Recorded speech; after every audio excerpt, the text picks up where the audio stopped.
Kia ora koutou, ni man hao. And can I say to Nadine Chalmers-Ross, it doesn't feel quite right because it's daylight. And usually when you and I spoke, I was still asleep. But can I also pay tribute to Monica Briggs? Monica, I'm here today and I dedicated a weekend to writing this paper because of you.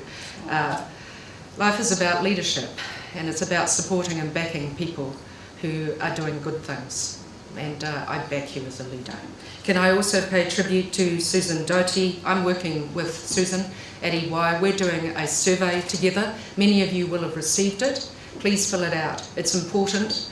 We're going to launch the inaugural Super Diversity stock take, and you'll hear more about it as I proceed. Because what I want to do today is I want to take this opportunity that's been given to me, not just to repeat the statistics we have all heard, sometimes ad nauseum, about problems concerning gender and problems concerning pay equity. I want to talk about the impact of super diversity on pay equity because it is that double disadvantage which is the biggest elephant in the room in 2015.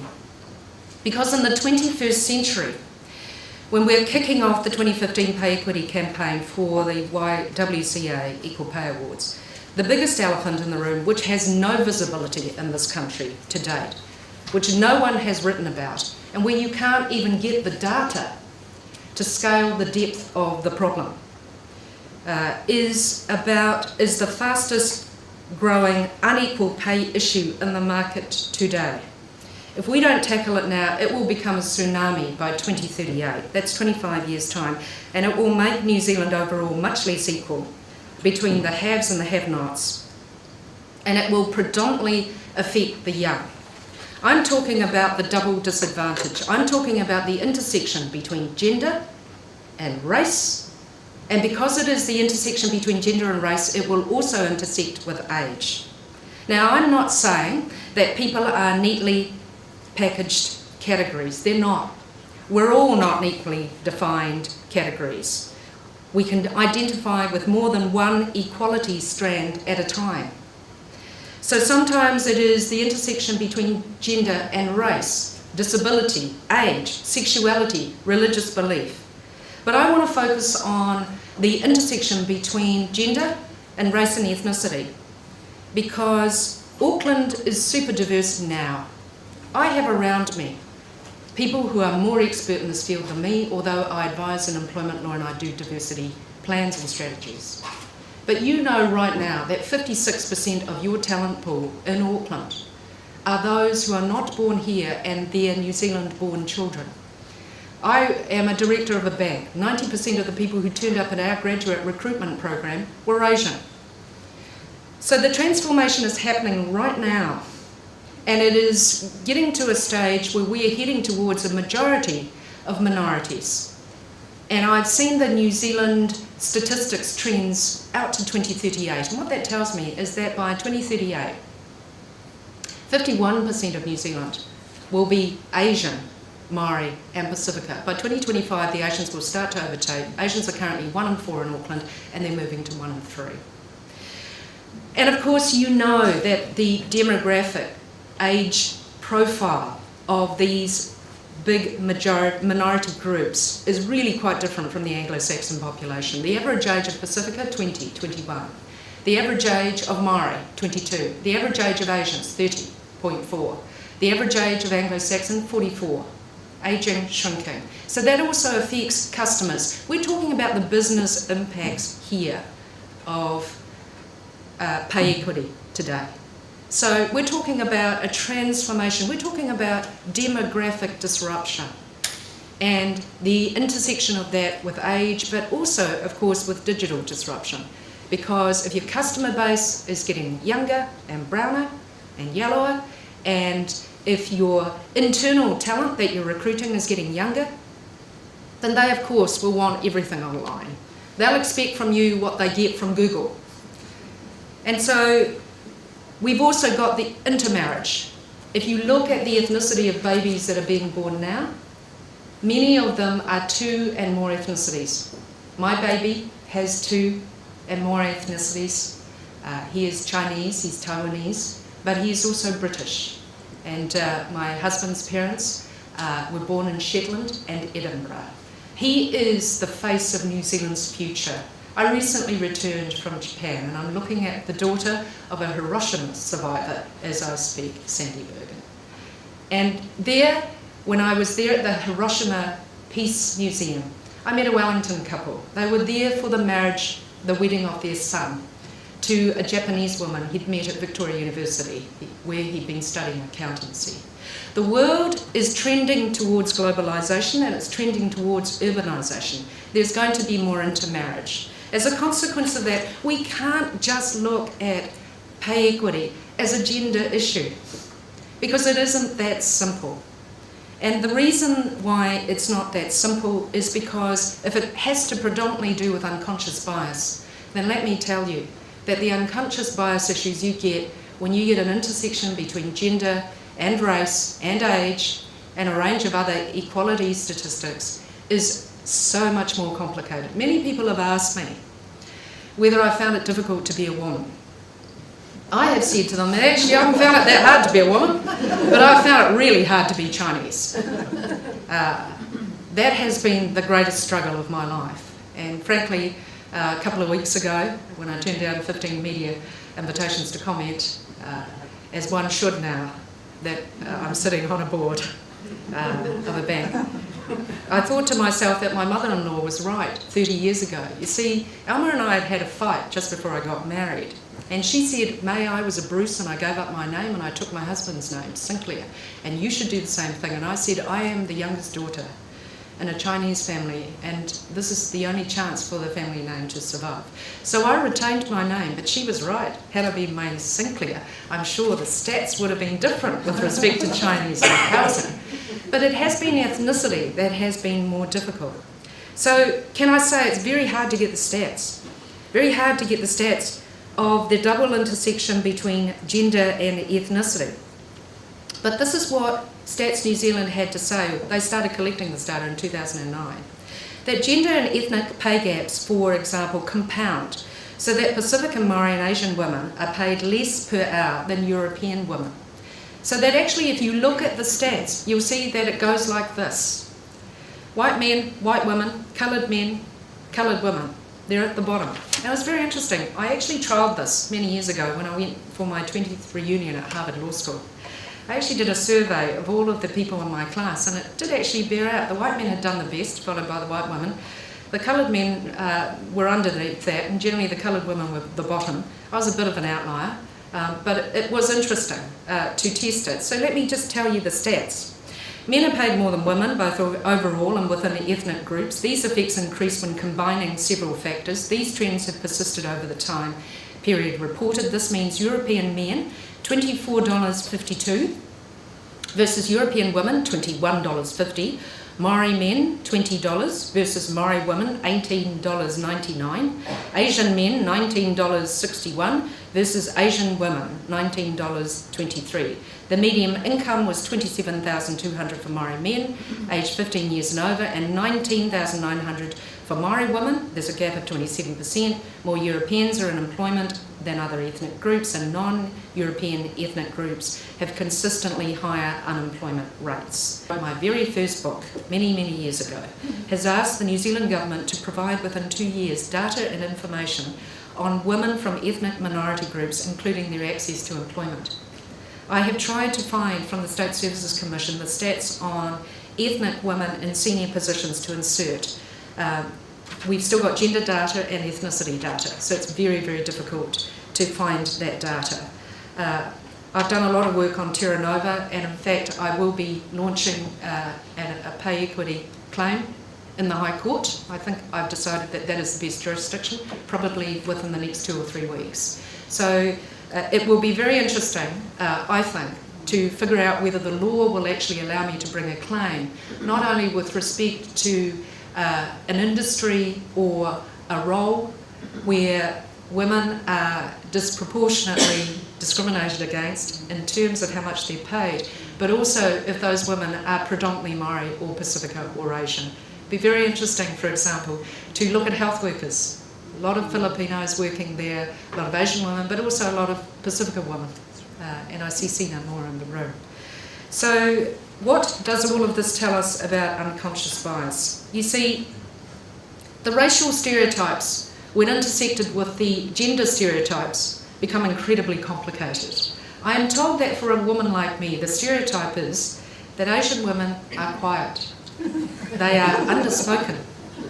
They are into servitude. They like to, they've got big hearts and they like to serve other people and they just like to be in the background. So the great thing about that stereotype is that that informs me that when I'm dealing with other people, I have to have that in mind. Because otherwise, the unconscious bias will backlash. They'll say, whoa, this person is completely out of stereotype. I don't know how to deal with this person at all. So I'm simply saying that if all of the materials, and look, I don't want to go through it because I'm short of time, but if all of the materials which my colleagues who will come after me will go through, tell you that unconscious bias is a big part of the unexplained reason for 50% of this wage gap that we're seeing between men and women. How much more complicated is that when you intersect that with race and age? Most people can't age me because they don't know how to age an Asian. They don't even know what sort of Asian I am. Sometimes they say, oh wow, I didn't realise a Korean was in that position. They say, is that a Korean? Yeah, that's a Korean. Oh, you Asians all look the same.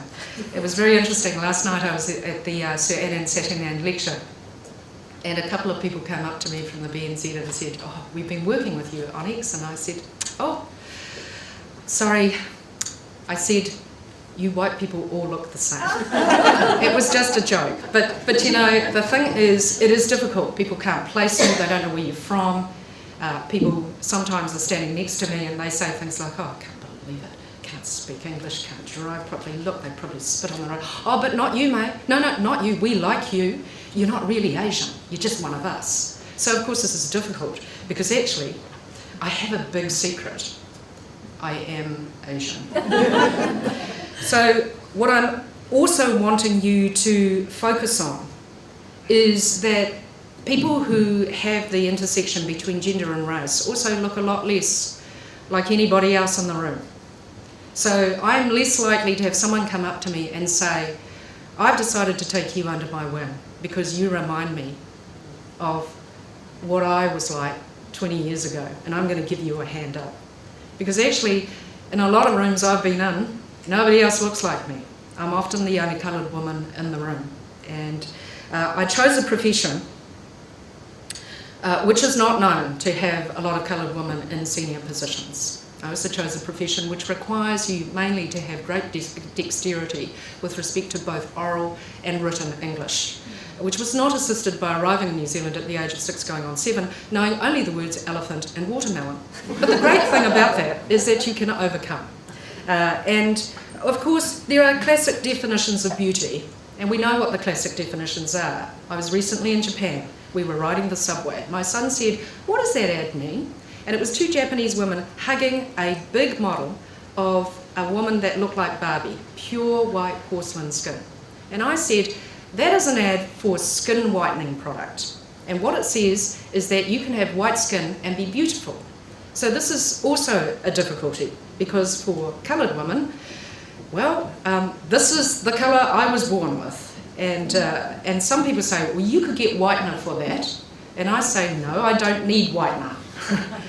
This is the right colour for me. So, of course, we haven't talked about Indigenous women today, and there will be some in here. And that is what makes our super diversity so unique. Do you know that Auckland is one of 4 cities now in a global super diversity study, alongside Johannesburg and New York and Vancouver? And the reason is because our super diversity is unique. And that's partly why we're writing about it. I've also discovered a global gap. No one's writing about the legal, the public policy and the business implications of super diversity, and that's what I'm focused on. But we have 16% Indigenous women, Indigenous people, and growing. And that is unusual. So even in Canada, 4%. In Australia, 3%. In the United States, 5%. But New Zealand, 16% and growing, and intermarrying like mad. So who is them and who is us? So, of course, I don't want to go through the stereotypes because it's all a bit depressing, but you know, less meritorious, more vulnerable to media attack, and also sometimes just difficult to get the accommodation sometimes. People say, oh, you're just trying to be difficult, and I say, no, I'm just being Chinese. So the difficulty is getting that cultural accommodation. So needing to squash out the diversity, squash out the diverse thinking, to just be a little bit like everybody else, because that makes it easier for other people to relate to you and not find that you're so foreign. So the Human Rights Commission has put out a study. The study shows that the most discriminated against group in New Zealand are Asians, followed by Maori, followed by Pacifica, followed by fat people. So try not to have that combination because it will be very difficult for you. And of course, I won't go through all of the Department of Labour has talked about unconscious bias. The Ministry of Women's Affairs has talked about unconscious bias. What I want to do is skip to the solutions, and then I'm very happy to take questions.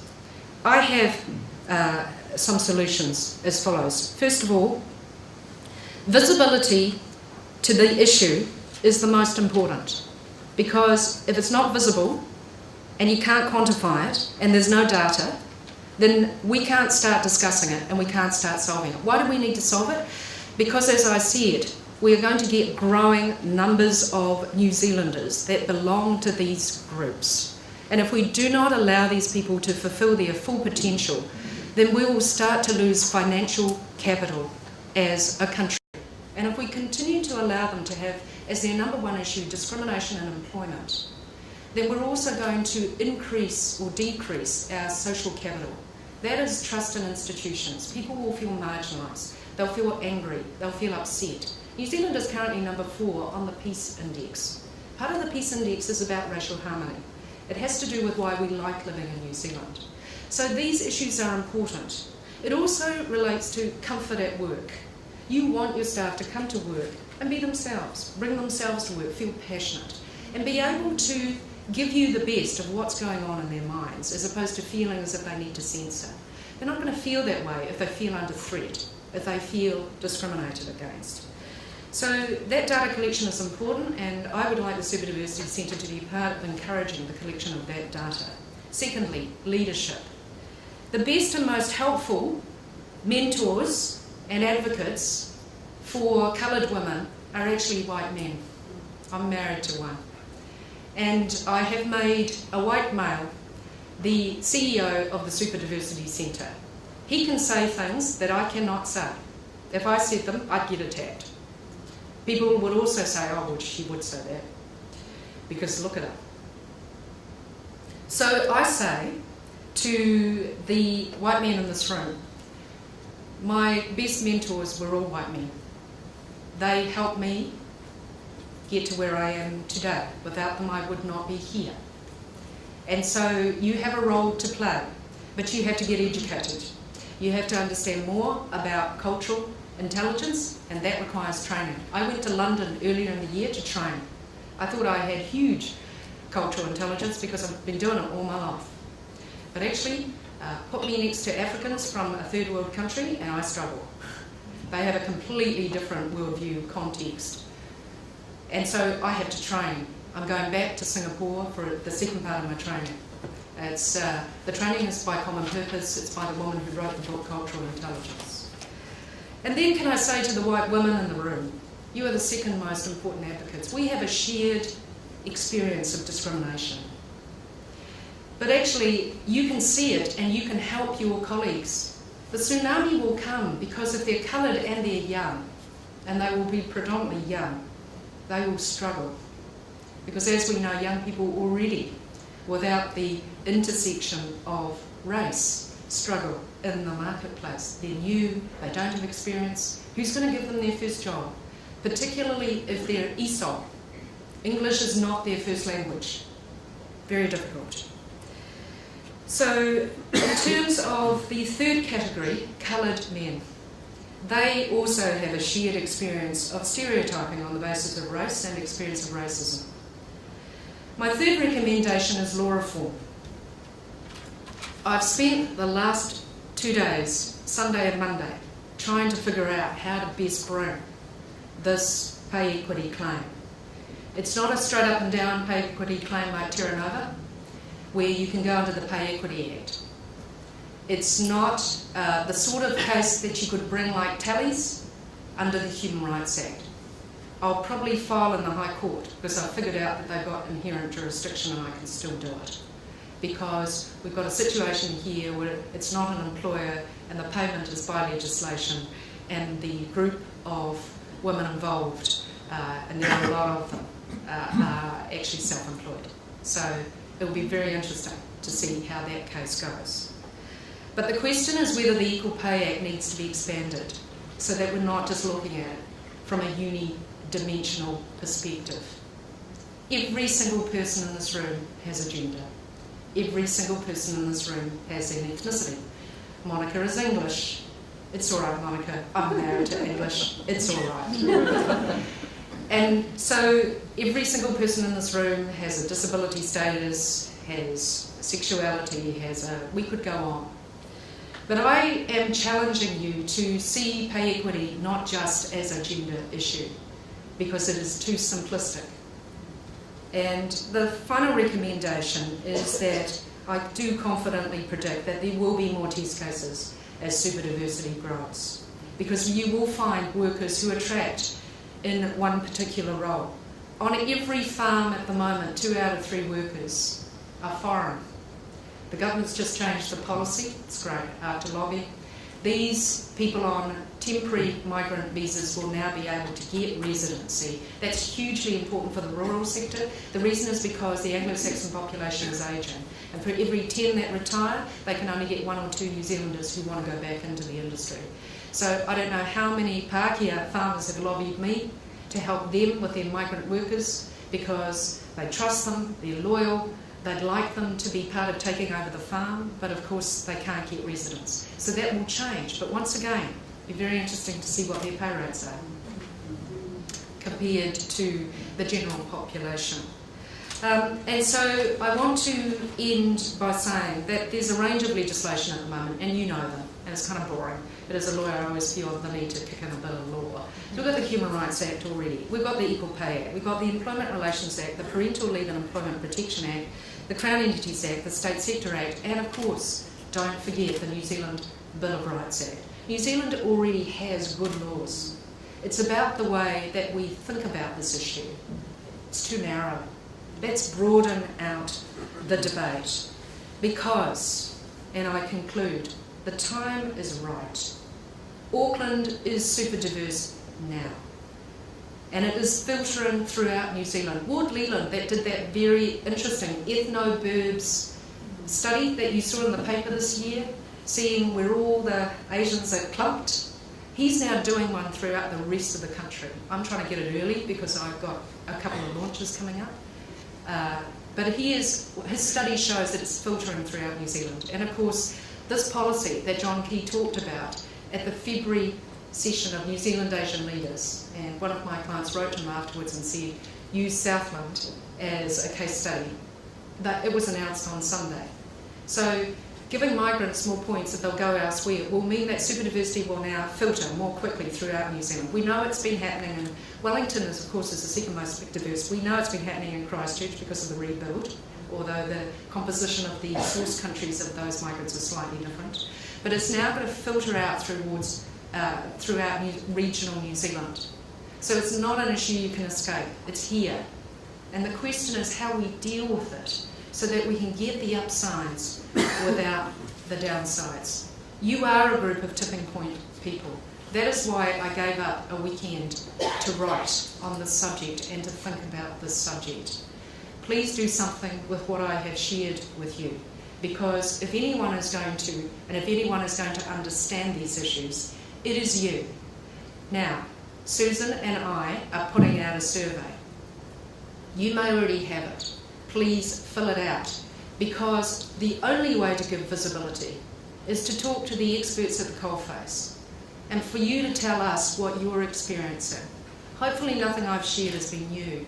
You've seen it coming. It's trending. There's a wave. Let's get in front of the wave so we can surf it and so it doesn't break over us and just give us lots of sand in our swimming togs. Thank you.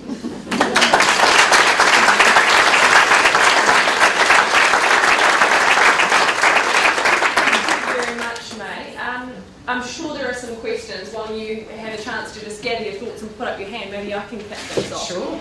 Megan, you talk about this being an unconscious bias, and that if you asked everyone in the room and most business leaders if they were discriminating or if they were racist, they would say no.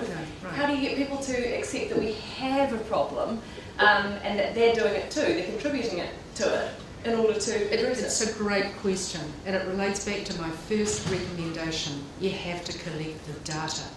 Because it wasn't until the YWCA put the data out and people said, oh, no, it's all getting better. Well, actually, the data doesn't lie. If you're earning less, you're just earning less. So people say to me, no, we're not really we're not racist, no. Well, most New Zealanders aren't. That's why I love living in this country. It's worse in other places. But there's 10% who are, and actually if you look at the stats, they're not good. I've been looking at them. They're very depressing. Because when you put them all together, that's what it is. So when we got the stats and the Super Diversity stock take, we will put it out there. And so it's been published on the 3rd of November. If you want to be a part of this, if you want to support it and sponsor it, come and talk to me. Who's the biggest sponsor? I am at the moment. I think Jim Harvey's donated about $250,000 to it to date in terms of time. Why am I doing it? Because I can. And because I think it's the most important contribution I can make to New Zealand. Why? Because I can see it. Why can I see it? Because I wasn't born here. And so it's part of the reason I came to Auckland. I came to Auckland because I knew I had to be here. And when I arrived here, I saw it. And I realised that this is a gap. And we need to do this for all of us to make sure that actually it goes well. This spike in discrimination complaints is not good. It's not good for any of us. We need to live at peace. And actually, one of the most disturbing trends is that the surveys, as little as there are, show that Māori feel very negatively towards the immigrants coming in. We need to work on that space. We need Taniwha and Dragon to do business with each other. There need to be benefits in that space. That's a good headline, the Taniwha and the Dragon working together. Now, who else has a question for me? Questions or comments? Susan. You talked about the demographic disruption, and it's a tidal wave that's coming our way. And then you talked about the cultural intelligence of organisations equipped to even just recruit these people into our organisation and then manage them. Do we know how to manage people that are different looking to ourselves? What's your advice to organisations about getting ready? I think that you need to be realistic about the need to train. And you need to train because once you recruit these people, and you've got to get the right ones, you then need to be able to manage them. Now, if you're bringing them into your migrant team, a lot of times they'll be operating in a different language. So what Pākehā managers say is, oh, well, we don't really know what they're doing, but, the clients seem to be happy. Well, that isn't appropriate because, for example, in the banking industry, and we're going to hear from Westpac today, you need to supervise these people. We're subject to a lot of regulation. No money laundering, please. We've got to fulfil all of our other regulations. So what I'm finding is that people are not realising that just as they need to train on all the other things, they really do need to train in cultural intelligence. And they also need to train to understand CVs because a predominant number of these CVs now will not be from here. And if we simply say, well, we're not taking anybody with a foreign name with a funny CV, well, mate, there's not going to be many people left. Because 1 in 3 by 2020, and it's not far away. We need to get on top of it now. But I am keen on pointing to you the fact that people who've been here longer are the bridge. Now, most people think I'm second generation. I'm not. I wasn't born here. But I've been here a long time. We are bridges because we can speak English well and we understand the culture. And our dominant culture now is Kiwi culture. So if you look at the Transparency International Index, New Zealand is number 1 in business and government. Source countries, China, number 100, India, 88. So we just need to be aware that if they're new migrants, it's not because they're crooks, they just come from a different business environment. They don't know that you don't bribe. It doesn't work here. They don't know we have the rule of law. They don't know that laws have to be abided by here. I spend probably 15% of my practice now advising Asian clients who've gotten themselves in trouble. And they say, well, can't we just bribe the official? And I say, no, that's illegal in this country. And then they say, well, I don't want to comply. And I say, well, you have to comply, because if you don't, you will lose your license. Well, I don't want to comply. I thought you were good. Get me off. No, I can't get you off. I'm good because I can help you comply. So I am training. And so this talks to you about the fact that there are a lot of Asians in the market who are second, third, fourth, fifth generation. And they still retain their culture, their language, but they also understand the Kiwi culture and they speak good English. So they sometimes are the bridge. New migrants are great. If you get too many of them, then what is the dominant culture in that group? Is it Kiwi culture? Is it the rule of law culture? Or is it another culture? So you just need to be aware of these things. You do need to know what you're doing in this space. There are many people who've tried to recruit in this area and who have not succeeded. And it is hard to do and get it right. Are there any other questions or comments? Yes. Firstly, May, thank you for speaking. That was a really cool speech that you've given. So, as a child of my immigration as well, I feel like there's a lot of things that I can relate to. So, being forced to kind of grow up in a community that was predominantly white, you lose your accent. And going from social networks and then coming up to professional networks, one of the things that you find is that regardless of social or professional, it's cultural. So I guess my question to you is, in terms of super diversity, how much of it is actually cultural segregation of networks? So last night I was sitting next to the chairman of the BNZ board, Doug Mackay, and so some Indian people came up, and one of them's my client, and his wife is doing big business, and so I introduced them to Doug, and I said to them, they probably bank with Westpac. Why are you banking with the BNZ? but Doug was amazed. So these are two people who's got no idea who they are, and they're doing big business. They've got a travel agency for the Indian population. They've got a private training establishment for business and for IT. She is running a childcare centre for mainly Indians, Koreans, Chinese, doing very well, 7 years in. These people are turning over. They're a major business. They'd be great clients to have. But he says, I've never heard of these people. And he looked around the room, and the room was almost predominantly Asian, Indian. He said, I don't know most of these people. And that's the thing. They operate in completely different networks. They speak Hindi and Gujarat, and they operate in their own networks. But would they be great clients? Yes. So I said to these people, does it matter to you who services you for your banking services? Does it matter, whether it's just a park? No, they said it matters. We want someone who speaks our own language, who understands our culture. This is very interesting, having the chair listen to all of this. Because they feel, he said, it's not that we can't speak English, although some of us can't speak it that well. He said, it's to do with comfort levels. We like to be serviced by other people who look like us. So I thought that was very interesting. But those cultural networks are very much there, such that when I came to Auckland, all these people ended up in my boardroom. And when I joined the BNZ, all these people wrote to me about things. And it's about comfort levels. So it is cultural. And part of it has to do with the way that you look. So there you are, two-edged sword. I now think that the future has come to meet me. I now think that being a Chinese woman is hot, sexy and cool. I think yellow is the new black. And I think after 40 years in this country, it is now fantastic to be Chinese. I'm very proud of it, and I'm proud to be a bridge. But what I'm saying is, you're right, it is cultural, but you can break through it. You just got to work harder than everybody else, and you've got to be more friendly. And you've got to give out more name cards, and you need to follow up more. You can build those networks, but you need to work harder at it. So for the rest of the people in this room, if you're wanting to access that client base, they're there. But you need to find a way of accessing the talent that is here within the market to service the market. You can't service the market if you don't recruit from the market. Well, this market is just different. This is a different country. This is a different part of New Zealand. I'm conscious we are running out of time, but are there any final burning questions for me? Thank you very much, May. That was an amazing presentation. My name is Carol Beaumont. I'm from the National Council of Women in Auckland and also work with New Zealand nurses. You mentioned the Terra Nova case, and then you talked about, launching a further case around circular diversity, and I think that's very exciting because there's a lot happening at the moment, and that Terra Nova case, I think, has put a lot of spotlight on some of the issues around pay inequality.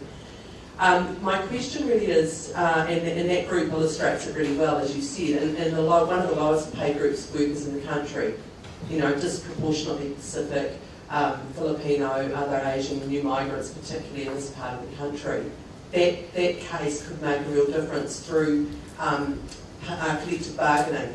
And you talked about some of the solutions, and one of the solutions, I think, to pay inequality for many workers, and particularly in some of groups like agriculture you mentioned as well, is through actually negotiating fair wages, and there's plenty of evidence that shows that wage disparity is less where you have stronger centralised bargaining, collective bargaining processes. So I guess I just wanted to throw that into the mix and to see if you had thought about that in terms of the sorts of solutions. Well, I advise as an employment lawyer, so I spend a lot of time advising big employers, and my job is risk management. So I simply point out the risks to them if they are not otherwise doing what you say, because there are now risks.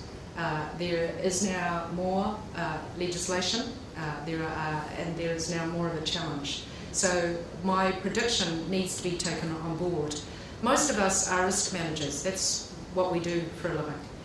All I'm telling you is there's a risk coming down the pipe. It's actually already here, but it will grow over time. And therefore, in this room, because you're in charge, you have to do something about it, because otherwise it will get worse. There will be claims, there will be challenges. I act on both sides, depending on who instructs me. That's the great thing about being a lawyer. You have to be agnostic. But the good thing about being on both sides is I see the risks. And I'm telling you, they will get worse.